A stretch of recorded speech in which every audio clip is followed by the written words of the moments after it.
All right, so buckle up, Buttercup, because we're about to go on a deep dive, a real deep dive. Deep, man, like Mariana Trench, deep. We're talking creativity. Oh, yeah, creativity. But not just like finger painting and macaroni art. No. We're going full-on psychoanalytic. Heady stuff. We're talking Rick Rubin. The creative act. Dude's got some ideas, man. Oh, he does. So we read the book, obviously, articles, reviews. All that jazz. And, you know, for good measure, we may or may not have indulged in a little herbal enhancement. Strictly for research purposes, of course. Of course, purely for the sake of tapping into our own creative source. Which Rubin talks about a lot. Yeah, this whole idea that we're all, like, creators. Constantly creating, shaping reality. Even when we're just, like, picking lint out of our belly buttons. Especially then, man. I'm blowing my mind right now. It's all about intention, you know? Even the mundane stuff. It's all part of the creative act. Okay, so, like, when I'm procrastinating on writing this episode by, let's say, organizing my sock drawer with meticulous precision. Classic defense mechanism, by the way. Is that like a creative expression of my deep-seated fear of failure? It could be, yeah. You're curating your environment, expressing yourself through the arrangement of socks. Whoa, so my sock drawer is like a microcosm of my psyche. Maybe, man. It's all connected, remember? The outer world reflects the inner world. This is getting deep, man. Deep, like the ocean of creativity Rubin keeps talking about. He calls it the source, right? This infinite wellspring of inspiration. Yeah, the source. Like we're all swimming in this cosmic soup of ideas, and sometimes we catch a wave. Sometimes we get hit by a tsunami of creative block. That's the worst, man. Yeah. Like when you know there's something in there, some awesome idea, but you just can't access it. It's like your mind's playing hide and seek with your own potential. Yeah, and it's a really bad game of hide and seek. Like my mind's hiding my potential in the back of a dusty closet behind a mountain of dirty laundry. Maybe that's what Rubin's getting at with those 13 questions he talks about. Oh yeah, those questions. They're like a mystical cheat code to unlock the creative vault. A little nudge from the unconscious, like, hey, remember me, I'm down here with all the good stuff. All right, hit me with one of these mystical questions. Okay, how about this? What excites you? Whoa, okay. That's like a loaded question, man. It's meant to be. Rubin wants you to really think about what lights you up, what gets those creative juices flowing. What excites me? Well, besides the obvious things like, you know, world peace and a bottomless bag of chips. The essentials. I really get a kick out of finding weird connections between seemingly unrelated things. Like socks and psychoanalysis. Exactly. Or like the way a certain chord progression in a song can evoke a specific memory. That's the unconscious at work, man. Making connections, weaving patterns, creating meaning. It's trippy, right?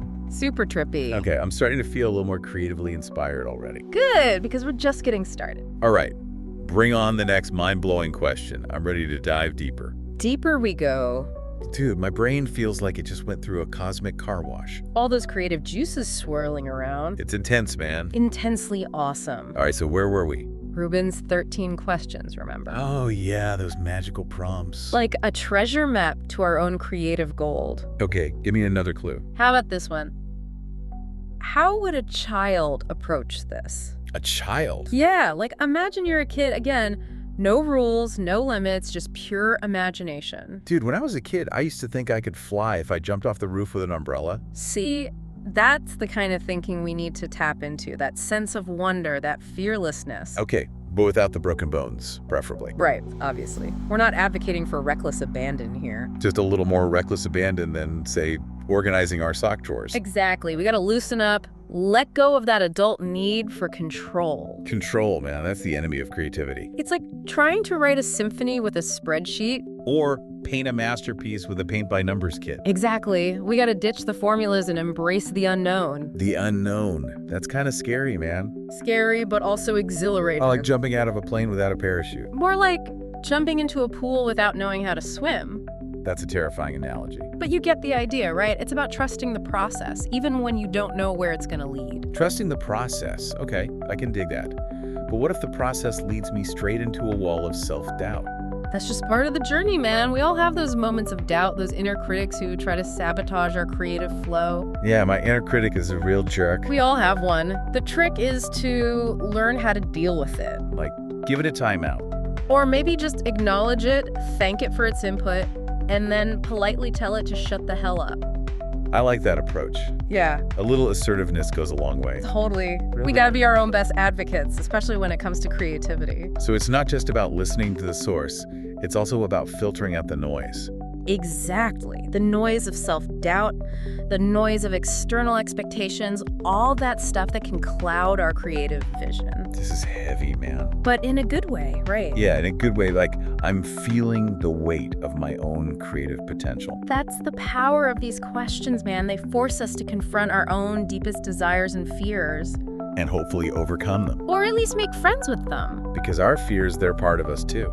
Just like our creativity. It's all connected, man. Like a cosmic web. A web woven with socks and psychedelics. Don't forget the tortilla chips. Oh yeah, the fuel for the creative journey. The journey. Yeah. That's what it's all about, man. Rubin keeps saying that. Because it's true. All right, break it down for me. It's not about the destination, it's about the journey, the process, the experience of creating itself. So it's not about, like, achieving some grand masterpiece. It can be, but it doesn't have to be.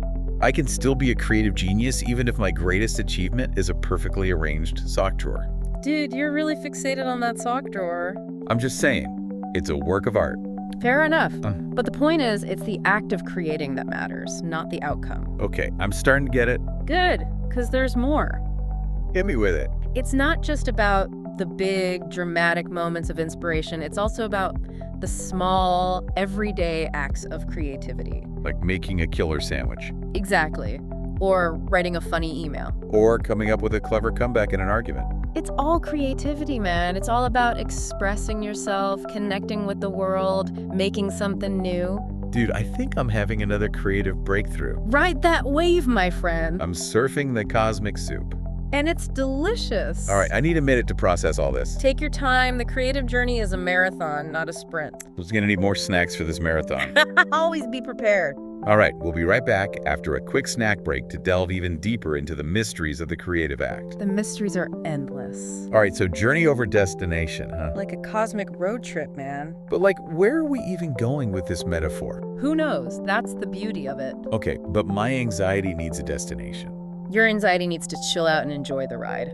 Easier said than done, dude. But seriously, think about it. When you're really caught up in the creative process, are you constantly thinking about the end result? Well, sometimes. But not always, right? I guess not. Because when you're truly in the flow, it's all about the present moment, the joy of creation itself. Yeah, I can relate to that. It's like when you're jamming with your band, you're not worried about whether you're gonna write a hit song, you're just lost in the music. Or like when you're writing a poem, you're not thinking about whether it's going to win a Pulitzer Prize. You're just letting the words flow. Exactly. It's about surrendering to the process, trusting that something amazing will emerge, even if you don't know what it is yet. So it's about letting go of expectations. Expectations, attachments, all that stuff that weighs us down. So like, just be in the moment, create for the sake of creating, and let the chips fall where they may. Beautifully put. Okay, I think I'm starting to grasp the concept. Good, because it's a powerful one. So how do we apply this to our everyday lives? Well, for starters, we can try to approach everything with a sense of curiosity and playfulness. Like, turn our to-do list into a game. Sure, why not? Or like, try a new recipe without worrying about whether it's going to be perfect. Or write a song about organizing my sock drawer. There it is again, with the sock drawer. What can I say? It's my muse. Fair enough.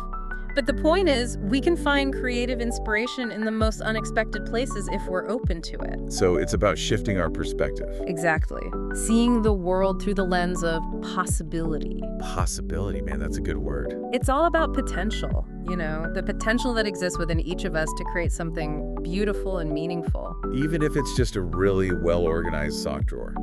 Even then. Okay, I think I'm officially a convert to the Church of the Creative Journey. Welcome to the fold, brother. All right, so what's the final takeaway for our listeners? I think it's this. Creativity is not a destination. It's a state of being. It's about embracing the journey, trusting the process, and letting go of the need to control the outcome. And maybe smoking a little weed along the way. That's your thing. Strictly for research purposes, of course. Of course. All right, folks, that's a wrap on our deep dive into the creative abyss. We hope you enjoyed the ride. And remember, stay curious, stay open, and stay creative. Peace out.